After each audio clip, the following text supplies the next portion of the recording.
Nothing is gained by endeavoring to prove by argument the divine origin of the Bible. It is its own expositor. It carries its own keys. Scripture unlocks Scripture. If we do not see the truth in the Bible, it is because our opinions and prejudices have not been laid at the door of investigation.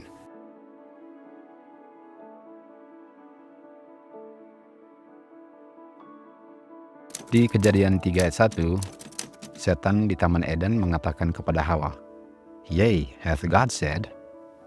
Yang dia katakan, apakah memang itu yang Tuhan katakan? Untuk mengatakan apakah memang itu yang Tuhan katakan, ialah untuk menganjurkan bahwa sebenarnya bukan itu yang dia maksudkan. Walaupun itu yang dia katakan, tapi bukan itu yang God maksudkan. Buktinya di Kejadian 3 ayat 4. Setan bilang kepada wanita, kalau kamu makan buah yang dilarang untuk dimakan, kamu sebenarnya nggak akan mati. Sementara yang Tuhan katakan di Kejadian 2 ayat 13, kalau kamu makan buah yang dilarang, kamu pasti akan mati. Jadi setan menganjurkan bahwa yang Tuhan ucapkan itu, yang didengar Hawa itu, bukan maksudnya yang Tuhan katakan. Walaupun yang kamu dengar adalah kalau kamu makan buah yang dilarang, kamu akan mati, setan menganjurkan kepada Hawa bahwa yang dia maksudkan adalah kamu sebenarnya tidak akan mati. Dan itu sebabnya dia katakan, hath God said? Apakah itu yang Tuhan katakan? Itu adalah penggodaan pertama, dan disitulah manusia jatuh ke dalam dosa, karena setan menganjurkan bahwa yang Tuhan ucapkan bukan yang dia maksudkan. Dan karena Hawa percaya, dunia ini dimasuki dosa.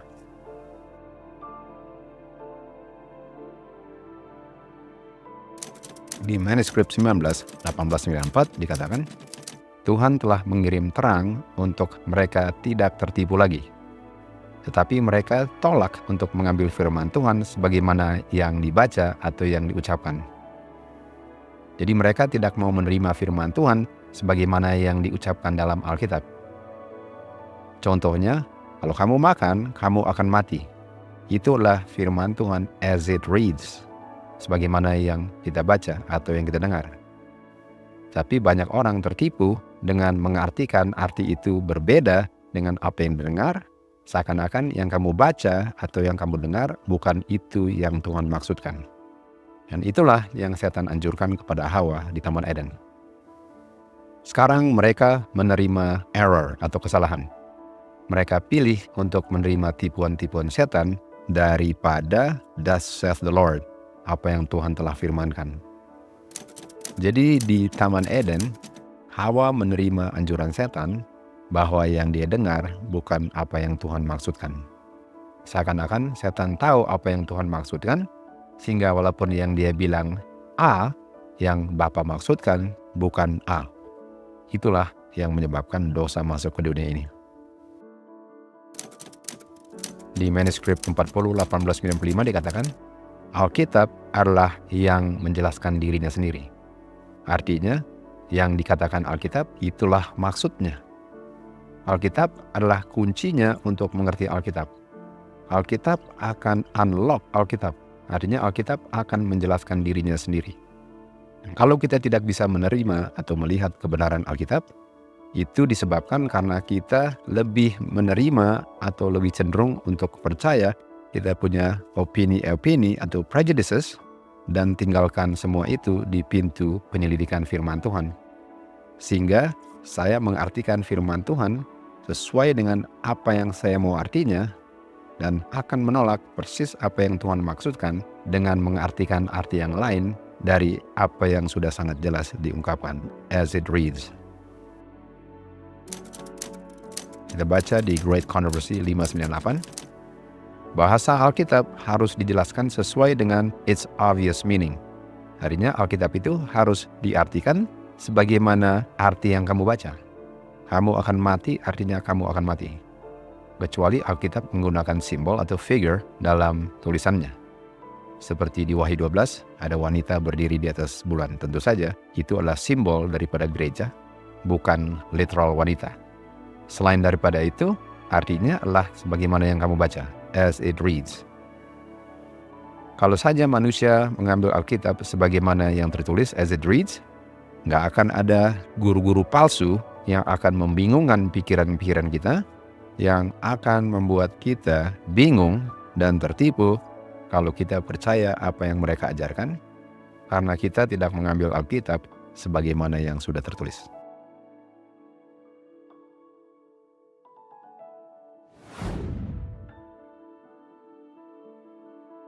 Jadi kita akan gunakan Alkitab itu sendiri untuk menjelaskan dirinya sendiri. Kita akan baca ayat di Alkitab, dan arti daripada apa yang dikatakan di ayat itu, kita akan izinkan Alkitab sendiri yang mendefinisikan artinya.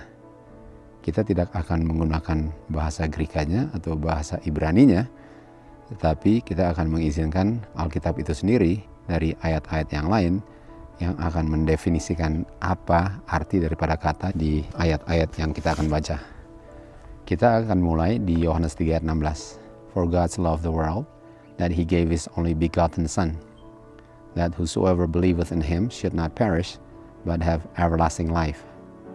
Nah, kata begotten ini, kita mau izinkan Alkitab untuk menjelaskan dirinya sendiri. Karena kata begotten ini di akhir zaman diartikan sebagai diciptakan.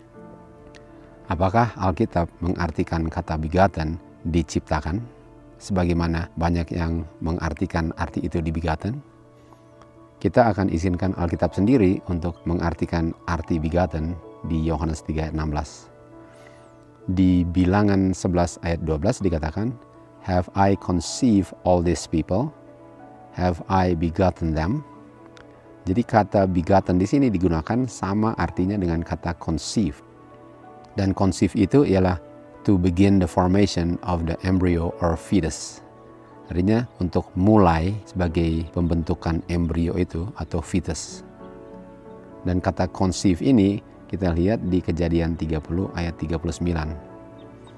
Conceive ialah untuk give birth atau to brought forth. Dan kata conceive ini kita lihat di Kejadian 30 ayat 39. Dikatakan, and the flocks conceived before the rods, and brought forth cattle ring straight, speckled and spotted. Jadi kata conceive di sini digunakan artinya sama dengan kata brought forth. Jadi kalau kita ulang lagi ke Yohanes 3 ayat 16, kata begotten itu sama dengan kata conceive. Kata conceive itu diartikan sama dengan kata begotten. Sementara di Kejadian, kata conceive itu diartikan sama artinya dengan kata brought forth. Dan kata brought forth artinya to give birth to, untuk dilahirkan. Artinya sejauh ini begotten yang adalah conceive, yang adalah brought forth artinya dilahirkan. Sekarang kita ke Yesaya 39 ayat 7 dikatakan, and of thy sons that shall issue from thee, which thou shalt beget. Artinya kata beget, yaitu derivative daripada begotten, adalah issue. Issue artinya the act of passing or flowing out dari tempat yang tertutup. Artinya untuk keluar dari. Artinya beget adalah keluar dari, sebagaimana brought forth adalah lahir. Artinya keluar dari rahim ibu. Begotten yang adalah conceive, yang adalah brought forth, yang adalah issue, adalah keluar atau lahir dari. Di Pengkhotbah 5 ayat 14 dikatakan, but those riches perish by evil travail, and he begetteth a son. Ayat 15, as he came forth of his mother's womb. Artinya untuk beget a son ialah untuk came forth dari rahim ibunya.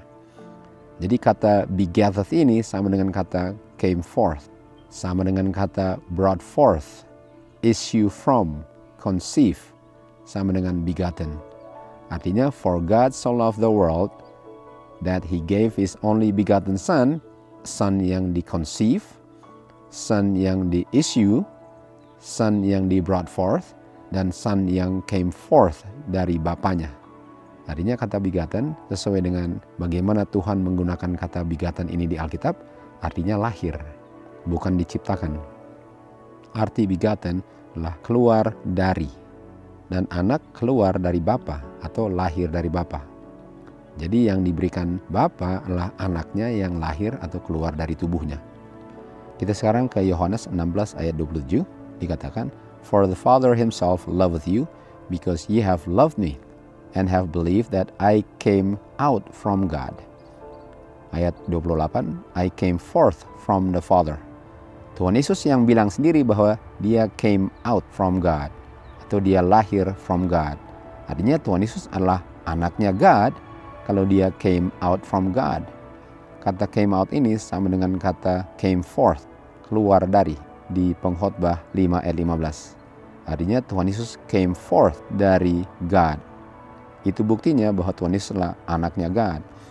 Dan Tuhan Yesus bilang sendiri di ayat 28, I came forth from the Father. Saya came forth dari Bapa saya. Saya keluar dari Bapa saya came out dari Bapa saya lahir dari Bapa saya di-issue dari Bapa saya di-begotten dari Bapa saya. Sesuai dengan Alkitab, waktu kita izinkan Alkitab untuk mengartikan arti kata di Alkitab, karena Alkitablah dia punya expositor daripada dirinya sendiri, arti kata begotten adalah lahir, dilahirkan. Artinya Tuhan Yesus benar-benar anaknya Bapa karena dia keluar dari tubuhnya Bapa. Sebagaimana anak keluar dari rahim ibu, Tuhan Yesus keluar dari tubuh Bapa. Jadi berdasarkan kutipan-kutipan Alkitab ini, waktu kita bandingkan ayat Alkitab dengan ayat-ayat yang lain di Alkitab, Alkitab itu sendiri menjelaskan arti dari kata begotten. Begotten atau begetteth atau beget digunakan sama artinya dengan conceive, brought forth, issue, came forth, came out. Jadi Tuhan Yesus bilang, I came out from God. Artinya, I am the Son of God. Tuhan Yesus juga bilang, I came forth from the Father. I am the Son of the Father. Sesuai dengan Alkitab sendiri, Tuhan Yesus adalah the only begotten Son of God. Satu-satunya anak yang keluar dari tubuhnya Bapa. Itu adalah Tuhan Yesus. Waktu kita menggunakan Alkitab untuk menjelaskan dirinya sendiri, obvious meaning daripada arti kata begotten dijelaskan oleh Alkitab itu sendiri.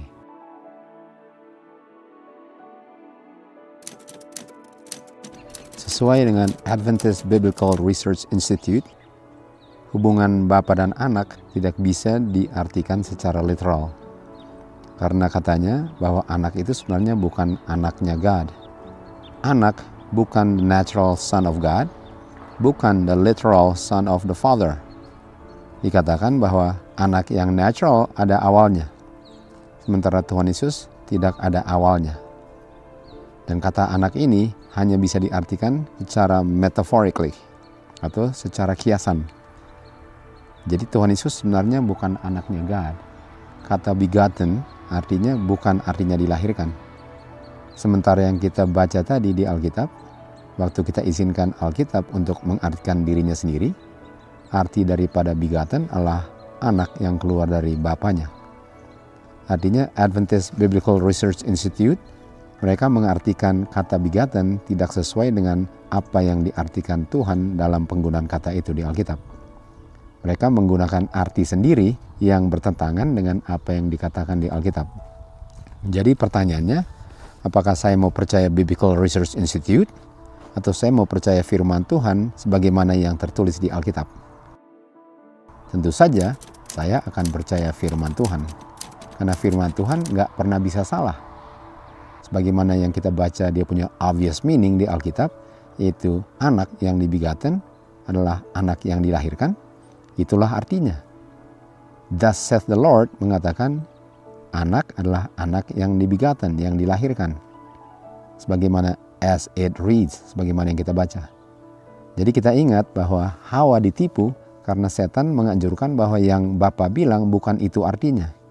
Dan inilah yang dianjurkan oleh Biblical Research Institute, bahwa the obvious meaning daripada apa yang dikatakan di Alkitab bukan itu artinya. Kita kembali lagi ke Yohanes 16. Tetapi Yohanes 16 ini didahului oleh Yohanes 15. Dan di Yohanes 15, Tuhan Yesus katakan, I am the true vine and my Father is the husbandman. Tuhan Yesus menggunakan I am the true vine sebagai perumpamaan. Karena kita tahu Tuhan Yesus itu bukan pokok anggur. Tetapi dia menggunakan parable atau Proverbs, yaitu perumpamaan, untuk mengilustrasikan bahwa Tuhan Yesus itu adalah sumber daripada semua yang kita terima. Sebagaimana cabang-cabangnya menerima dari dia punya sumber atau dia punya pokok anggur, demikian juga kita menerimanya dari Kristus. Jadi Yohanes 15 itu adalah perumpamaan, parable atau Proverbs. Sementara di Yohanes 16 ayat 25 dikatakan, hal-hal yang aku ucapkan kepada kamu, aku ucapkan dalam perumpamaan, dalam Proverbs. Sebagaimana yang dia sudah katakan dari Yohanes 15. Tetapi tiba waktunya di mana saya tidak akan mengungkapkan kepada kamu dalam Proverbs atau perumpamaan. Jadi di Yohanes 16 ayat 25, Tuhan Yesus katakan, Tuhan Yesus akan mengatakan sesuatu plainly, bukan secara Proverbs. Artinya yang dia katakan itulah artinya, bukan kiasan, bukan metaphorically. Lalu dia katakan, saya akan menunjukkan kepada kamu plainly of the Father. Sebagaimana yang tertulis, thus said the Lord, as it reads, its obvious meaning. Ayat 27, for the Father himself loveth you, because you have loved me, and have believed that I came out from God.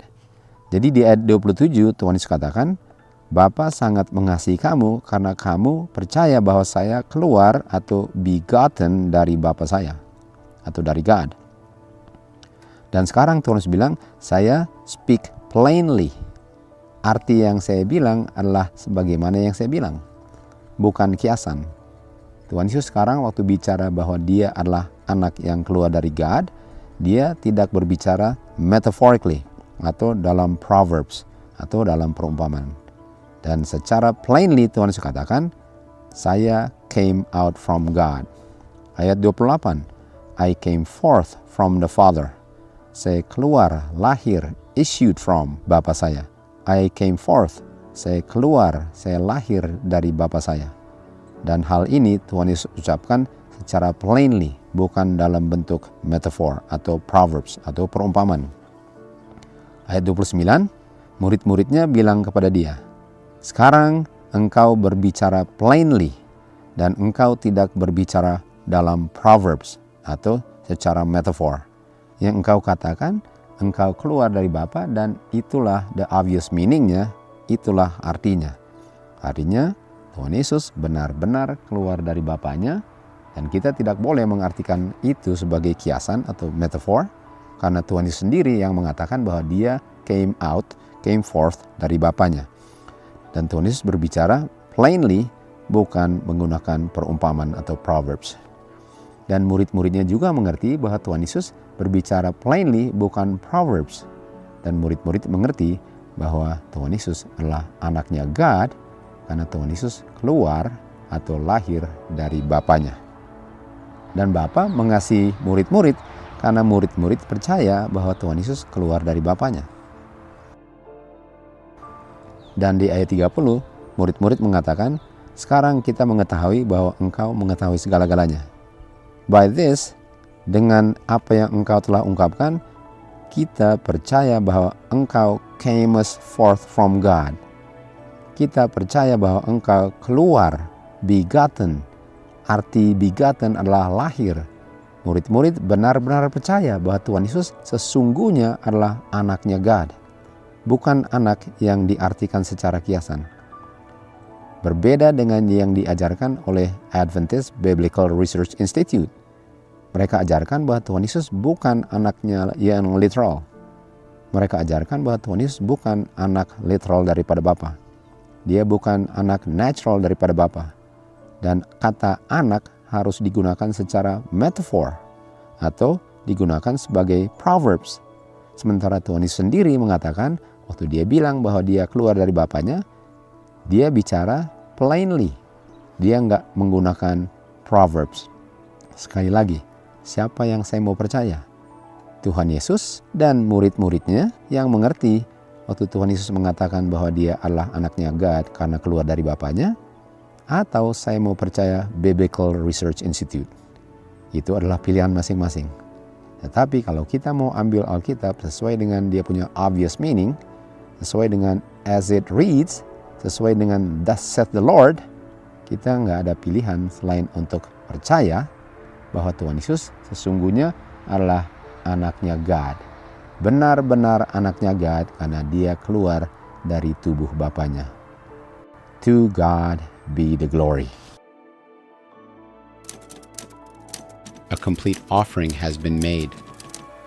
For God so loved the world that he gave his only begotten Son, not a son by creation, as were the angels, nor a son by adoption, as is the forgiven sinner, but a son begotten in the express image of the Father's person.